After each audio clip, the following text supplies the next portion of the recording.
Hello friends, welcome all of you on study online service.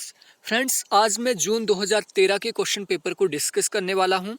तो इस question paper में बहुत से फैक्ट आपके काम आएंगे जो कि एनटीए नेट में पूछे जा सकते हैं, जो कि मैक्सिमम टाइम रिपीट होते हैं। तो सबसे पहला क्वेश्चन इसमें जो दिया गया है, which one of the following references is written as per modern language association. MLA style में इनमें से कौन सा लिखा गया है? Modern language association. तो दो आपको रेफरेंसिंग स्टाइल याद रखने हैं। पहला एपीए, अमेरिकन साइकोलॉजिकल एसोसिएशन का, और दूसरा आपने रखना है एमएलए का। ये दोनों के दोनों पूछे जाते हैं और मैक्सिमम टाइम ये पूछे गए हैं। जब से तो एनटीए ने ये ऑनलाइन पेपर लेना शुरू किए हैं, तो कम से कम 8 से 10 पेपर होते हैं, तो उसमें डेफिनेटली ये रिपीट होता ही होता है। तो सबसे पहले आप देखिए, एमएलए जो रेफरेंसिंग स्टाइल है उसको कैसे लिखा जाता है। इसमें सबसे पहले तो जो आपका ऑथर होता है, लाइक आप एक बुक को क्या कर रहे हो, बुक का रेफरेंस दे रहे हैं, तो ऑथर का पहले लास्ट नेम, जैसे कि मेरी बुक का मैं बात करूं तो आप कैसे लिखोगे? पहले कुमार लिखोगे या फिर के साथ डॉट लगा दिया, ठीक है, और कॉमा। अब के क्योंकि शॉर्टकट यहाँ पे लिखा है, इसलिए मैंने पहले क्या लगाया? डॉट। इसको रेड कर देते हैं। ओके, अब देखो, के क्योंकि मैंने यहाँ पे शॉर्टकट लिखा था, इसलिए मैंने यहाँ पे क्या है? डॉट लगा दिया है।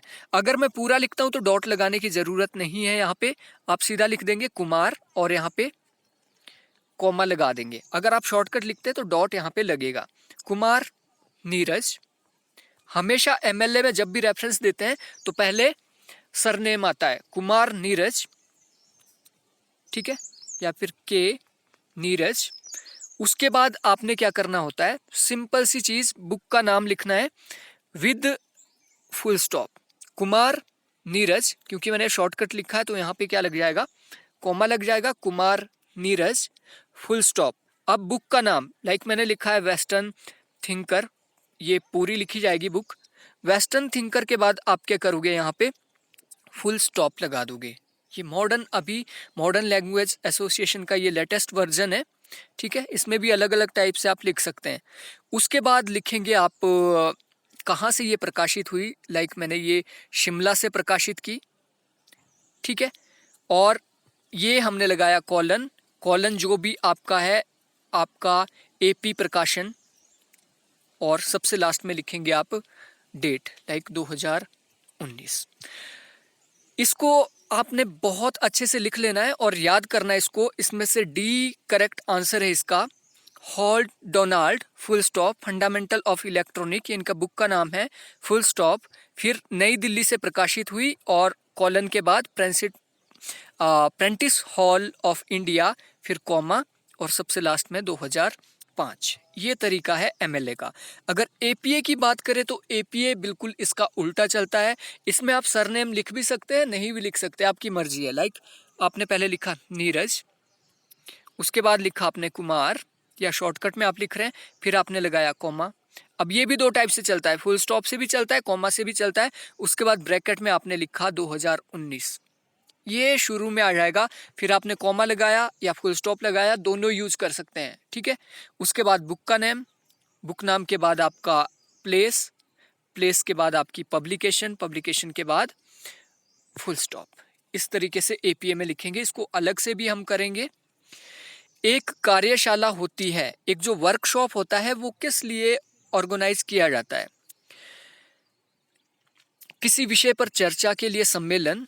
अब यहाँ पे सम्मेलन, कॉन्फ्रेंस तो अलग चीज है, ये वर्कशॉप की बात कर रहा है, नीचे कॉन्फ्रेंस आपको बता रहा है, तो दैट्स इज रॉन्ग। किसी विषय पर चर्चा के लिए बैठक, क्या ये मीटिंग होती है? नो, ये मीटिंग भी नहीं होती है। किसी कॉलेज या विश्वविद्यालय में कक्षा जहां अध्यापक और विद्यार्थी किसी विषय पर चर्चा करते हैं। अब जरूरी नहीं है विश्वविद्यालय में ही वर्कशॉप हो। एक छोटे ग्रुप, डेफिनेटली जो आपका एक वर्कशॉप होता है उसमें एक छोटा ग्रुप होता है। वर्कशॉप में मैक्सिमम 30 पीपल को आप अलाउ करते हैं। एक छोटे ग्रुप के लिए संक्षिप्त गहन पाठ्यक्रम, जिसमें किसी विशेष समस्या के समाधान के लिए कौशल या तकनीक के विकास पर बल दिया जाता है। यानी स्किल आपकी क्या की जाती है? एनहांस की जाती है। आपको क्या है? वर्कशॉप में क्या आपकी स्किल को एनहांस किया जाता है, आपको स्किल डेवलपमेंट के लिए टेक्निक सिखाई जाती है। A working hypothesis is, working hypothesis क्या होती है?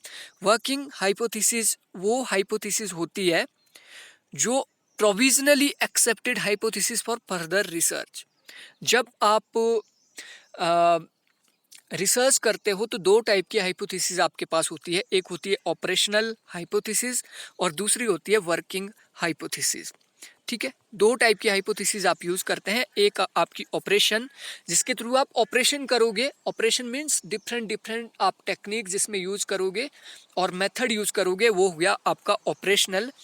और वर्किंग हाइपोथेसिस जिसको आपने एक्सेप्ट कर लिया है, लाइक मैंने एक्सेप्ट कर लिया है, हाँ कम्युनिकेशन के कारण क्या हुआ है, लोगों का नैतिक पतन हुआ है, तो ये मेरी वर्किंग हाइपोथेसिस है, इसको मैंने एक्सेप्ट कर लिया है फर्दर रिसर्च के लिए।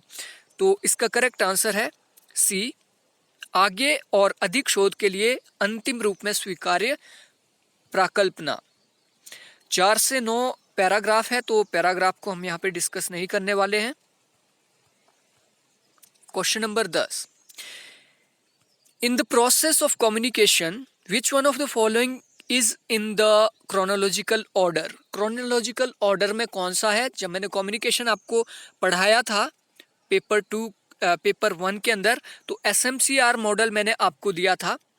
ये बर्लो एक थिंकर है, उन्होंने SMCR, बर्लो एक चिंतक है, बर्लो का SMCR मॉडल है, तो उसी के आधार पे ये पूछा गया है। सबसे पहले होता है आपके पास सेंडर, ठीक है, ये SMCR, सबसे पहले आपके पास होना चाहिए सेंडर जिसे कहा जाता है कम्युनिकेटर, यहाँ पे भी कम्युनिकेटर है।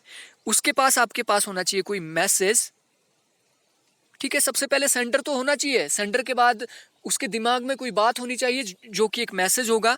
मैसेज के बाद चैनल होना चाहिए, जिसे चैनल को बोला जाता है मीडियम।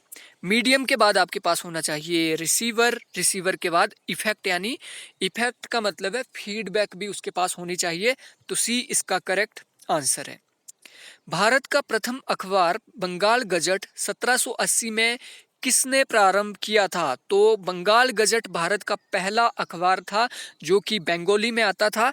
इसे शुरू किया था जेम्स ऑगस्टस हिक्की ने। कई बार ये क्वेश्चन कई पेपर्स में रिपीट हुआ है।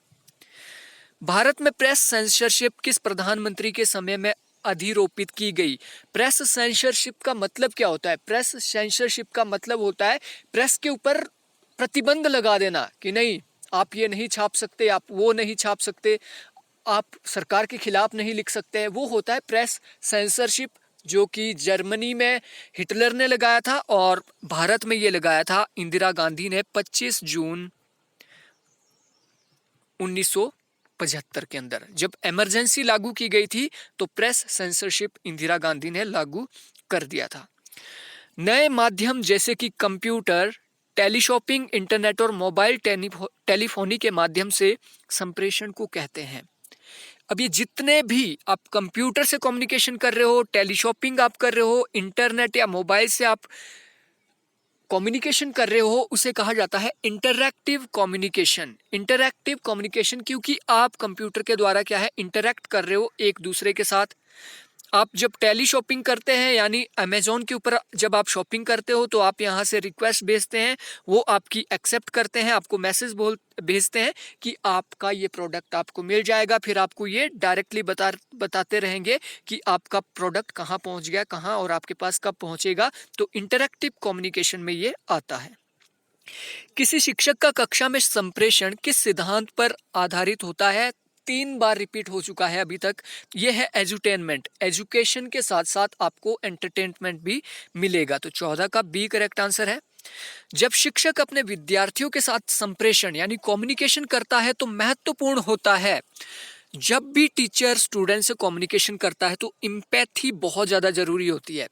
सिंपैथी और एम्पैथी में फर्क क्या होता है? फर्क, आप सिंपैथी होता है उसके प्रति क्या है, सहानुभूति रखना कि मेरी सिंपैथी है। फॉर एग्जांपल आपके घर में कोई डेथ हो जाती है तो एक बंदा आपके पास आता है कि मेरी आपके प्रति बहुत सिंपैथी है, दया आ रही है आपके ऊपर। लेकिन जो एम्पैथी होती है इसे भी दया ही कहते हैं, लेकिन ये नेगेटिव वाली दया नहीं, ये पॉजिटिव वाली दया है। ठीक है, पॉजिटिव वाली दया मीन्स टीचर आपको इसलिए पढ़ाता है कि आपका भला हो, आपका भला हो।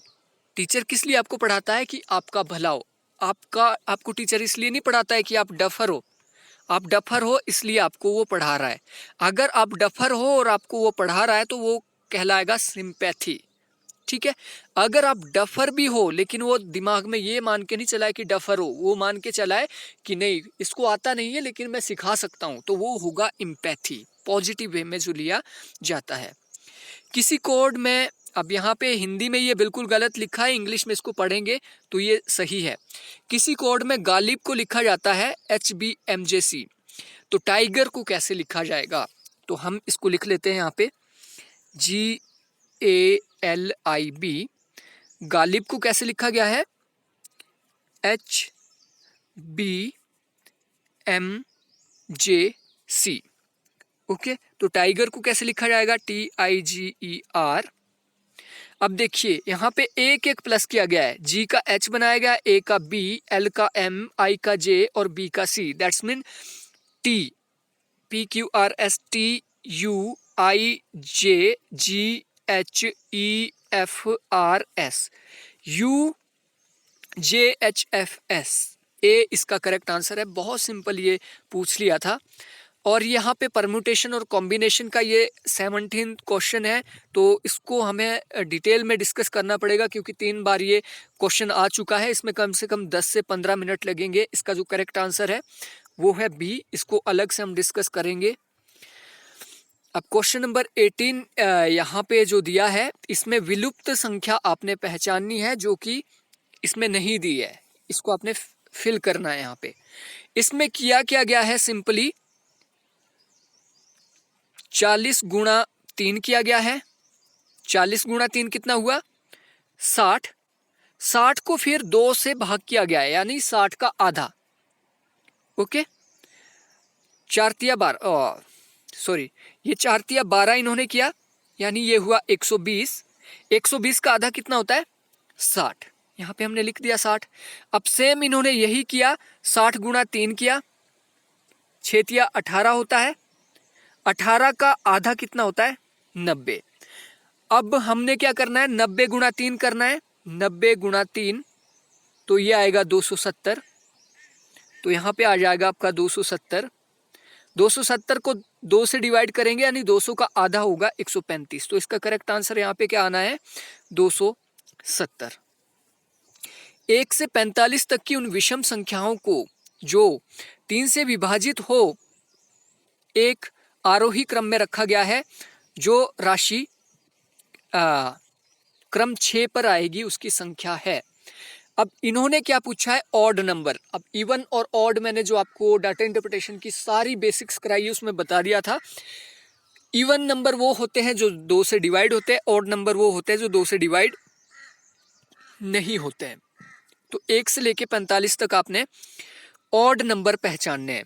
तो ऑड नंबर देखिए, एक ऑड नंबर होता है 1 से लेके 45 तक, एक ऑड होता है, 3 ऑड होता है, 5 ऑड होता है।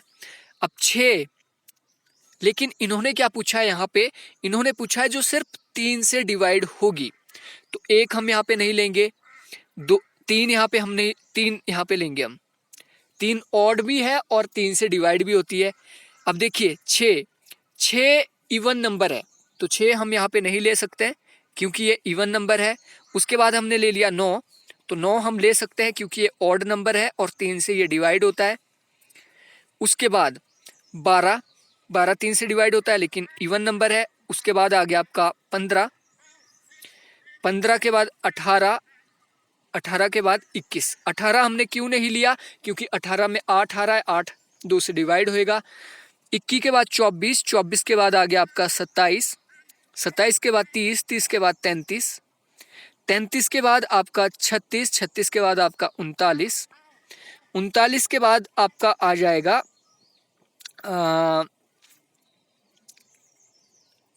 42 के बाद आ जाएगा आपका 45।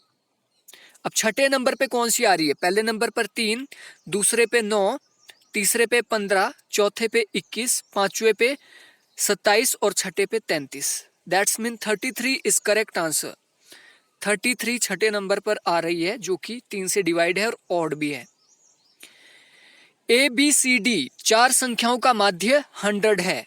ABCD कोई संख्याएं हैं, तो चार संख्याओं का जो एवरेज है, दैट्स मीन ABCD चार संख्याएं हैं, इसका भी 100 आ जाएगा, इसका भी 100, इसका भी 100, इसका भी 100। दैट्स मीन एवरेज क्या है इनका 100। मीन का मतलब एवरेज। टोटल कितना हो गया ये 400।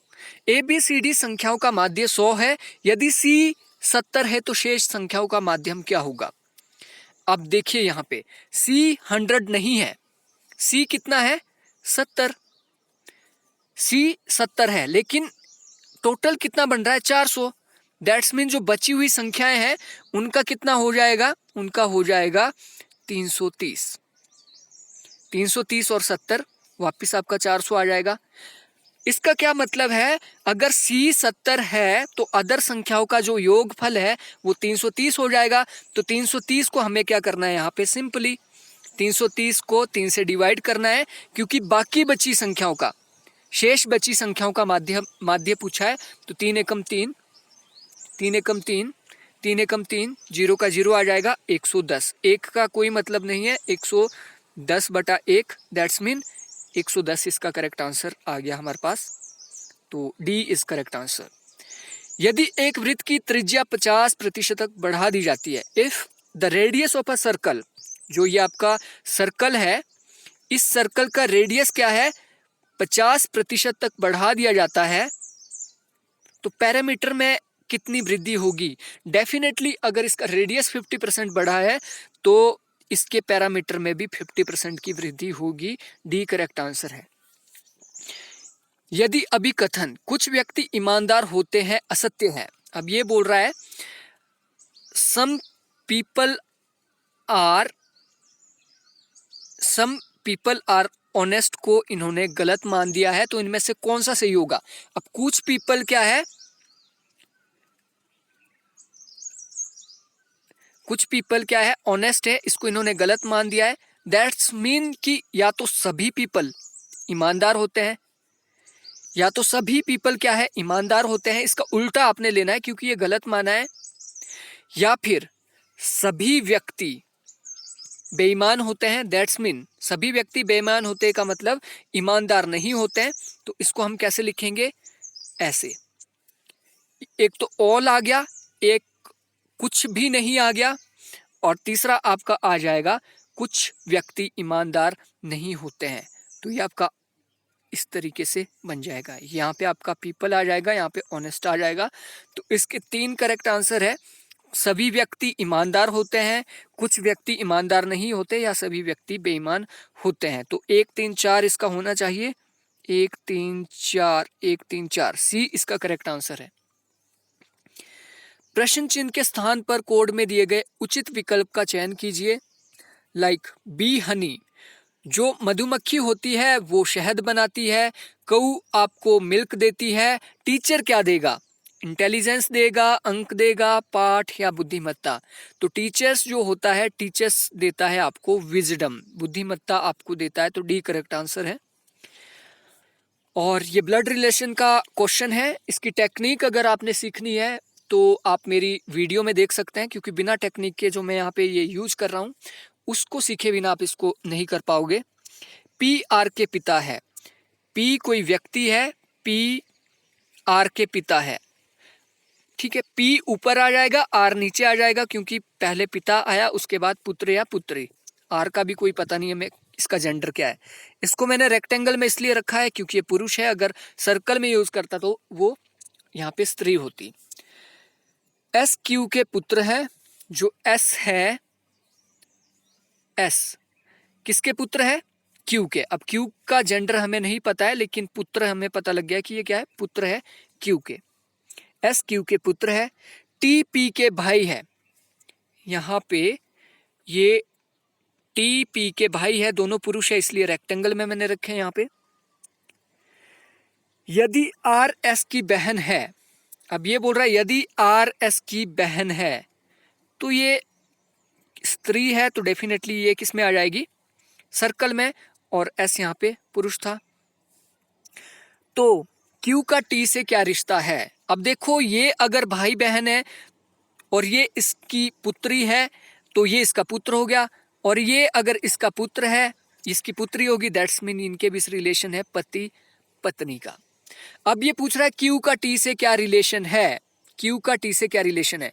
अब देखो, ये थी एक औरत, ये था उसका पति, और ये है पति का भाई। पति का भाई जेठ हो सकता है या देवर हो सकता है। तो देखो, ये यहाँ पे कोई एक टी बंदा था, टी के भाई की पत्नी क्या लगी, टी, ये आपका भाई है, भाई की पत्नी लगी भाभी। बी करेक्ट आंसर है। इस टेक्निक को आप एक बार देख लीजिए, अगर आपको ये आ गई तो बड़े से बड़ी इक्वेशन आप ब्लड रिलेशन की सॉल्व कर पाओगे। व्यवहार को प्रभावित करने या भावनाओं को उद्वेलित करने के जरिए किसी विवाद का समाधान कहलाता है persuasive, अनुनयात्मक।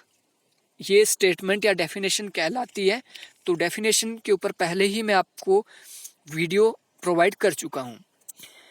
Which of the code given below contains only correct statement, इसमें से ओनली करेक्ट स्टेटमेंट आपने देखनी है।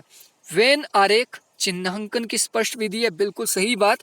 Venn diagram is a clear method of notation.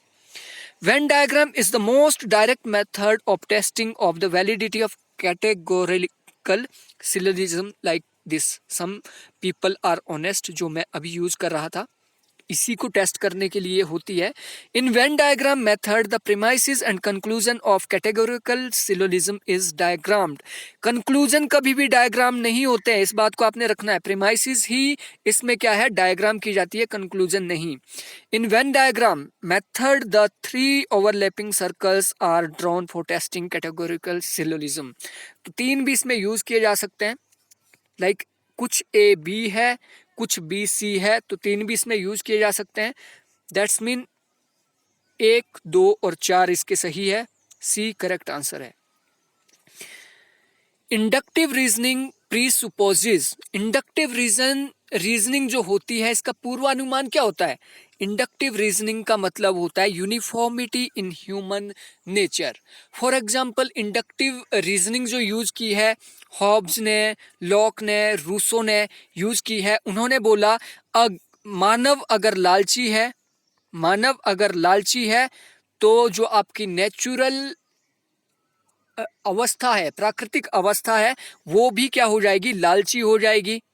Lock ने बोला अगर मानव क्या है, मानव अगर ईमानदार है, शांति प्रिय है, तो नेचुरल अवस्था भी कैसी हो जाएगी, शांति प्रिय। रूसो ने भी बोला अगर मनुष्य उस टाइम का स्वर्णिम युग में जी रहा था तो डेफिनेटली प्राकृतिक अवस्था भी क्या हो जाएगी, स्वर्णिम। तो इंडक्टिव रीजनिंग हमेशा मानव स्वभाव में यूनिफॉर्मिटी की बात करता है। ये डाटा इंटरप्रिटेशन यहाँ पे दिया गया है। डाटा इंटरप्रिटेशन की मैं जो वीडियो आपको मैंने 6-7 वीडियो प्रोवाइड की है, मैं नहीं समझता कि उसके बाहर आपको डीआई के लिए कहीं भटकना पड़ेगा और कोई भी क्वेश्चन आपका गलत होगा। तो सबसे पहले डीआई को समझ लीजिए। ये टेबल चार्ट है यहाँ पे जो दिया है, और यहाँ पे वर्ष दिए गए हैं 2005-6 से लेके 2009-10 तक का डाटा। यहाँ पे जो फल है, फ्रूट का यहाँ पे दिया गया है डाटा। 2005 में 53 था, 56, 58, 61, 63 ये सब्जियों का है, और ये फूलों का है, और ये टोटल बागवानी है, कुल बागवानी क्षेत्रफल। आई होप समझ आ गया होगा। अब देखते हैं इसके क्वेश्चन। निम्नलिखित में से किन 2 वर्षों में कुल बागवानी के कुल क्षेत्रफल में उच्चतम वृद्धि हुई है? 2 वर्षों का पूछा है, कहाँ पे सबसे ज्यादा वृद्धि हुई होगी? अब इसको बड़ा करके देख लीजिए। बागवानी में बोल रहा है, कुल बागवानी में, कुल बागवानी यहां पे दी गई है, और वर्ष आपसे पूछेंगे किस वर्ष में सबसे ज्यादा वृद्धि हुई।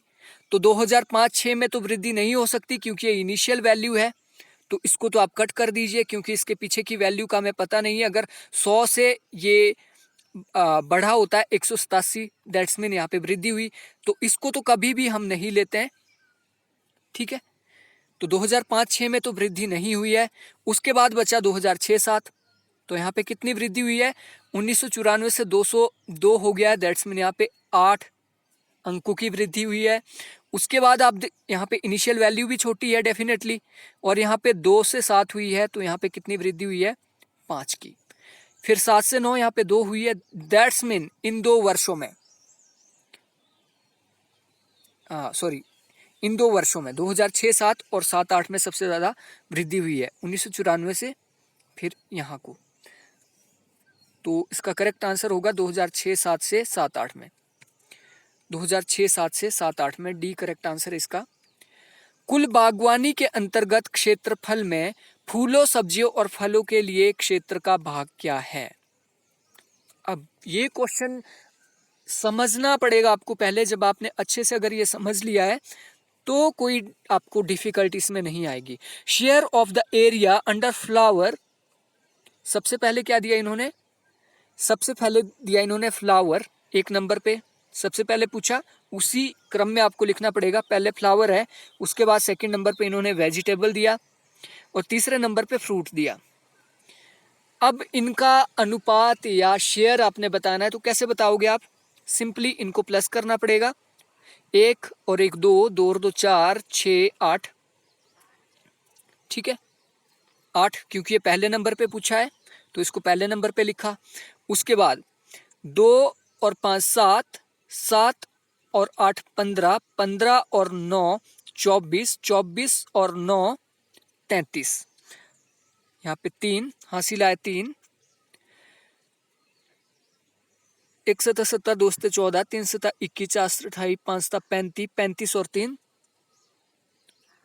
38.3 या फिर 383 भी मान सकते हैं।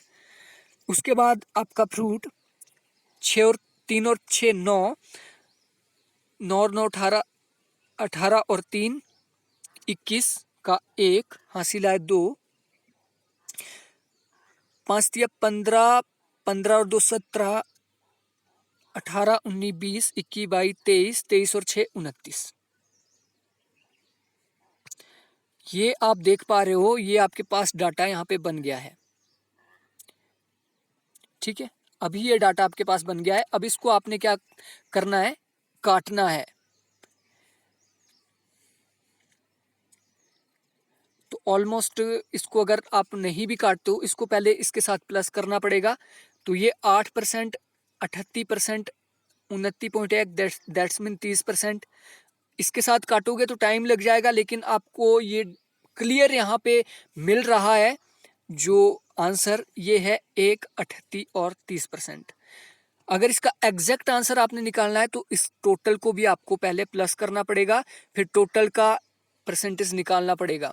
एक का आपको करके बताता हूँ, फिर आपको ये समझ आ जाएगा। 7 4 11, 11 और 2 13, 13 और 7 आ गया आपका 20, 20 और 9 29।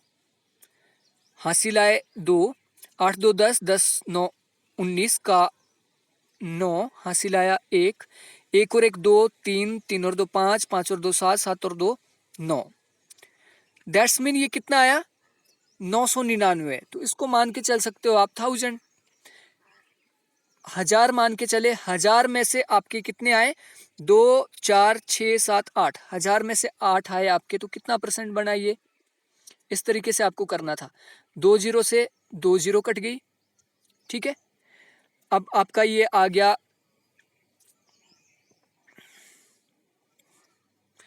5, यहाँ पे आ गया आपका 4।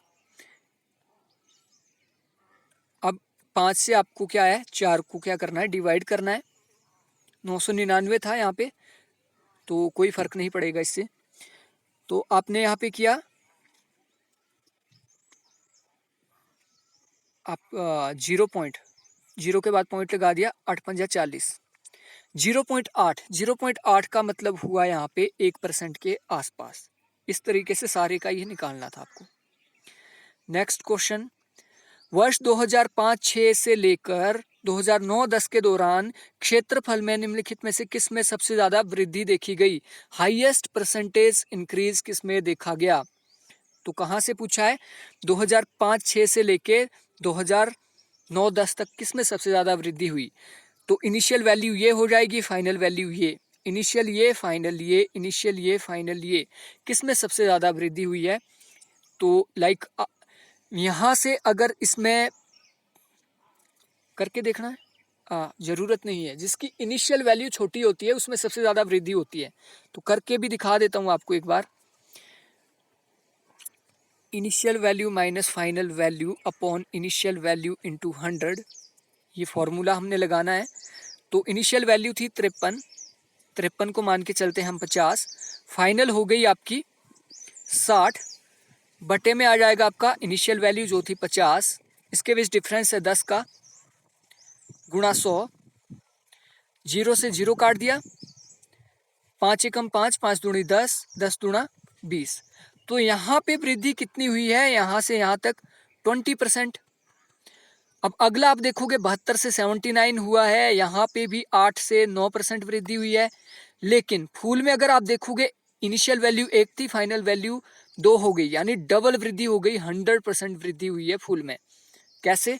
अब देखो, initial value minus final value upon initial value into 100। तो इनिशियल वैल्यू कितनी थी 1, minus final value 2 upon initial value 1 into 100।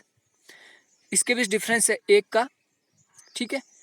1 से 1 कट गया, ऊपर बचा 100, यानी कितनी वृद्धि हुई है 100%। तो ये है फूल करेक्ट आंसर। किस में सबसे ज़्यादा वृद्धि हुई है? फूल में, सी करेक्ट आंसर है।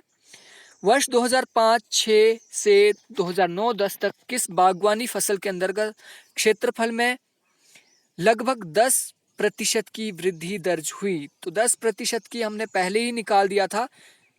किस में निकला था 10%? इसमें निकला था 10% फल में, ठीक है। ओह सॉरी, इसमें 20% निकला था, इसमें निकला है कितना? इसमें निकला है आपका 100%। अब जो ये बचता है 9 से 10%, ये है सब्जियां।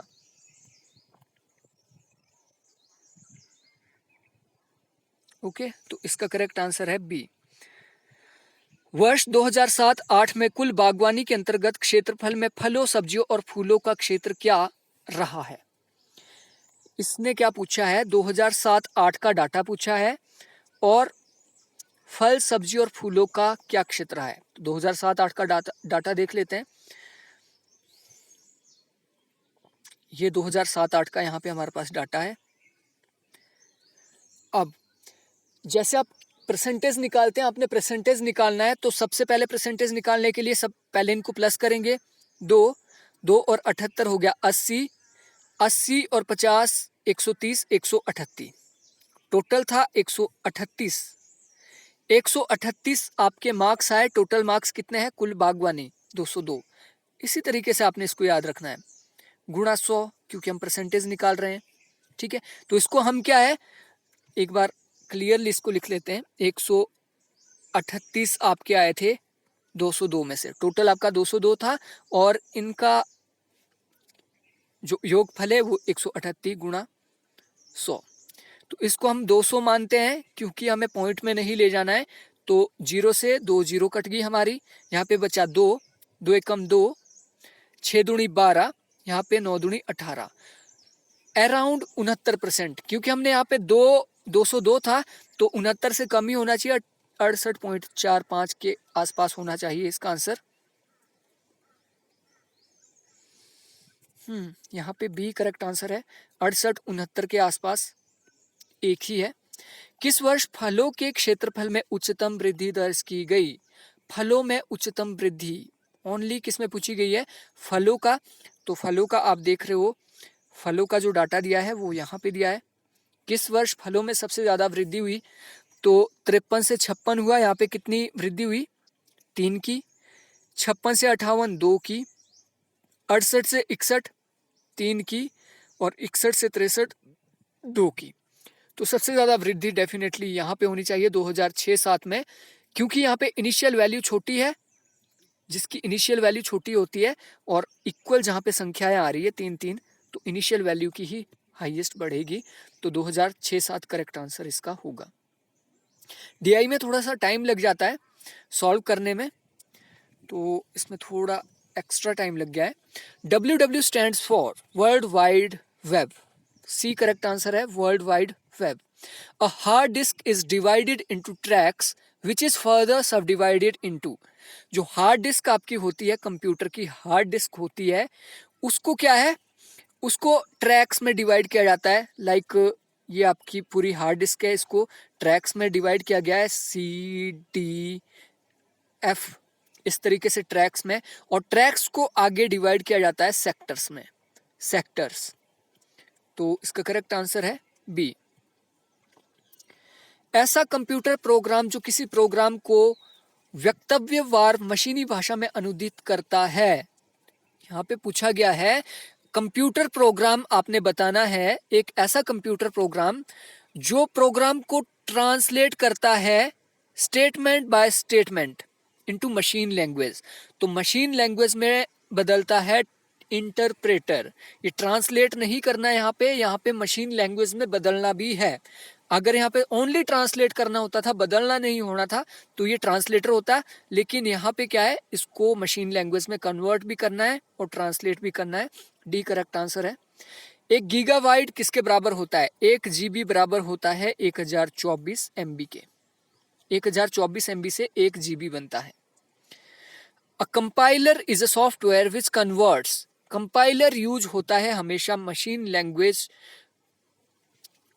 लैंग्वेज को हाई लैंग्वेज में, उच्च स्तरीय भाषा से मशीनी भाषा में। वास्तविक मेमोरी, अब वास्तविक मेमोरी यहाँ पे गलत दिया है, ये वास्तविक मेमोरी नहीं है। हिंदी में ट्रांसलेशन बिल्कुल गलत है, इंग्लिश में बोला जाएगा वर्चुअल मेमोरी। वर्चुअल मेमोरी क्या होती है?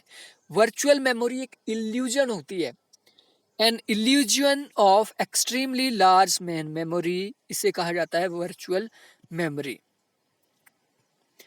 आम व्यक्तियों की त्रासदी, the tragedy of common people. Garrett Hardin ने ये सिद्धांत दिया है, पॉलिटिकल साइंस में हम पढ़ते हैं, ट्रेजेडी ऑफ कॉमन मासेस या ट्रेजेडी ऑफ कॉमन पीपल इसे कहा जाता है। गैरेट हार्डिसन ने, इन्होंने दिया था ये degradation of renewable free access resources.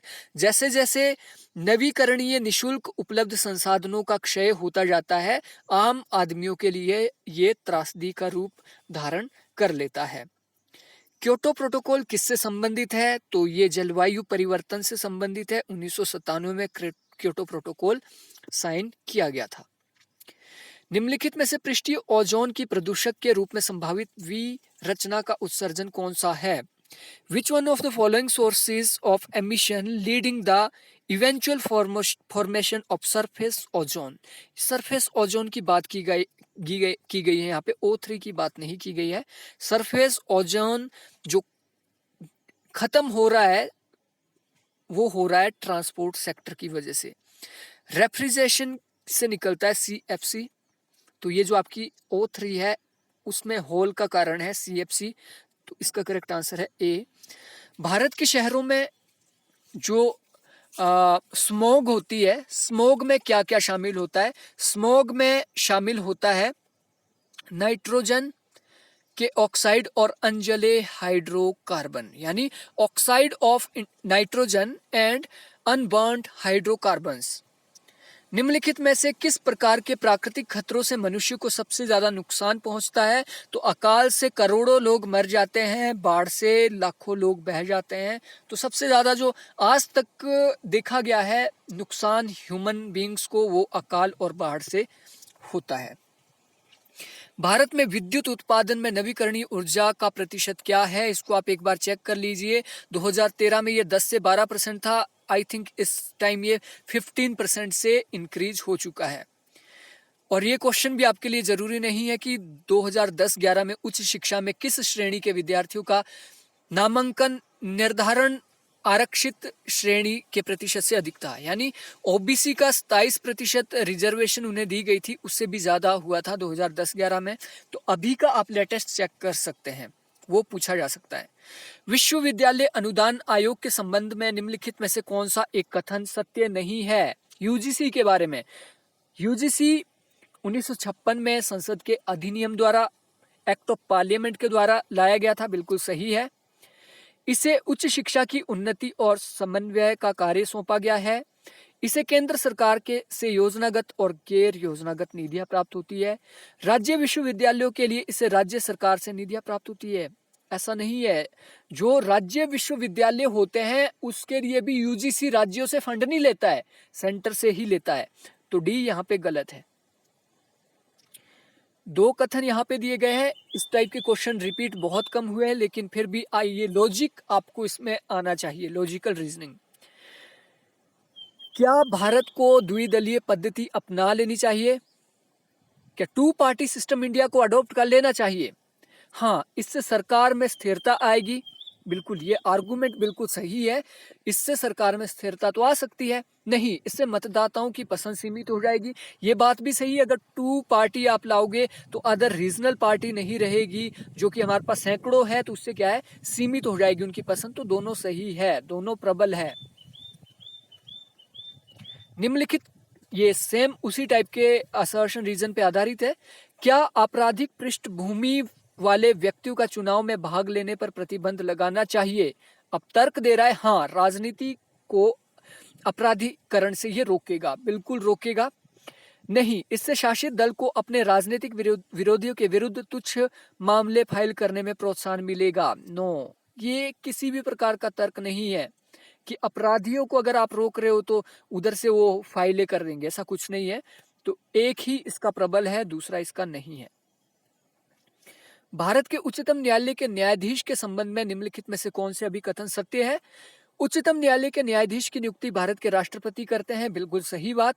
वह राष्ट्रपति के प्रसाद पर्यंत अपने पद पर रहता है, ऐसा नहीं है। उसके प्रसाद पर्यंत नहीं रहता है, उसको महाभियोग के द्वारा ही हटाया जाता है, तो राष्ट्रपति उसे नहीं हटा सकता है। तो दो गलत है। किसी भी जांच के लंबित रहने तक उसे निलंबित किया जा सकता है। किसी भी जांच के लंबित रहने तक उसे निलंबित किया जा सकता है, बिल्कुल गलत बात। अगर किसी न्यायाधीश के ऊपर कोई आरोप लगा है तो सबसे पहले जांच पूरी हो जानी चाहिए, तभी निलंबित किया जा सकता है। तो दो भी गलत है। उसे दुर्व्यवहार सिद्ध होने या अक्षमता के कारण हटाया जा सकता है, बिल्कुल सही है। तो 1 और 4 बिल्कुल सही है। 1 और 4 सत्य है, दैट्स मीन डी इसका करेक्ट आंसर है। पूर्वता अधिपत्र में लोकसभा अध्यक्ष किसके बाद आता है? जो वारंट ऑफ प्रेसिडेंस होता है, वारंट ऑफ प्रेसिडेंस में क्या है, सबसे ऊपर राष्ट्रपति होता है, प्रधानमंत्री के बाद आता है आपका लोकसभा अध्यक्ष। तो इसका करेक्ट आंसर है प्रधानमंत्री के बाद लोकसभा अध्यक्ष आता है। शिक्षक द्वारा ब्लैक बोर्ड का सर्वोत्तम उपयोग किसके लिए किया जाता है? टीचर क्यों ब्लैक बोर्ड का प्रयोग करता है?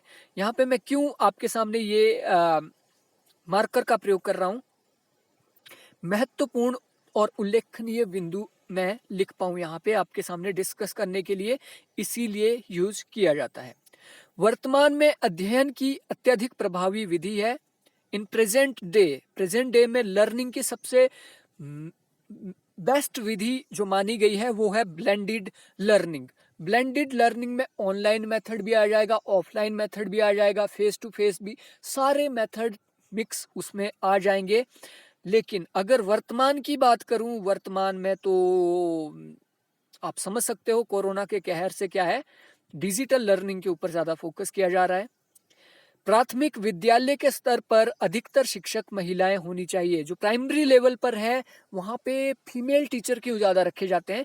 क्योंकि बच्चों से प्यार और स्नेह से व्यवहार कर सकती हैं महिलाएं, इसलिए मैक्सिमम अध्यापिकाएं होती है प्राइमरी लेवल पर। अध्ययन का उच्चतम स्तर कौन सा है?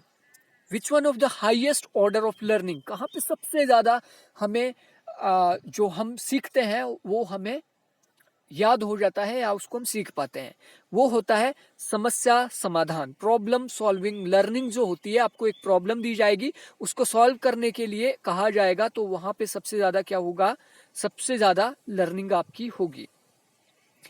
एक व्यक्ति शिक्षण को व्यवसाय के रूप में अपनाकर आनंदित होता है। एक टीचर जो है वो टीचिंग को अपनाकर क्यों प्रसन्न होता है, खुश होता है?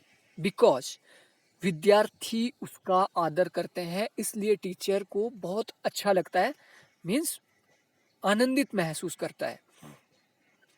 एक रेखा चित्र में अधिक शब्द निहित होते हैं, इसका अभिप्राय है कि शिक्षक को पढ़ाते समय रेखा चित्रों का प्रयोग करना चाहिए, कक्षा में अधिक से अधिक बोलना चाहिए, कक्षा में शिक्षण उपकरणों का प्रयोग करना चाहिए, कक्षा में अधिक नहीं बोलना चाहिए।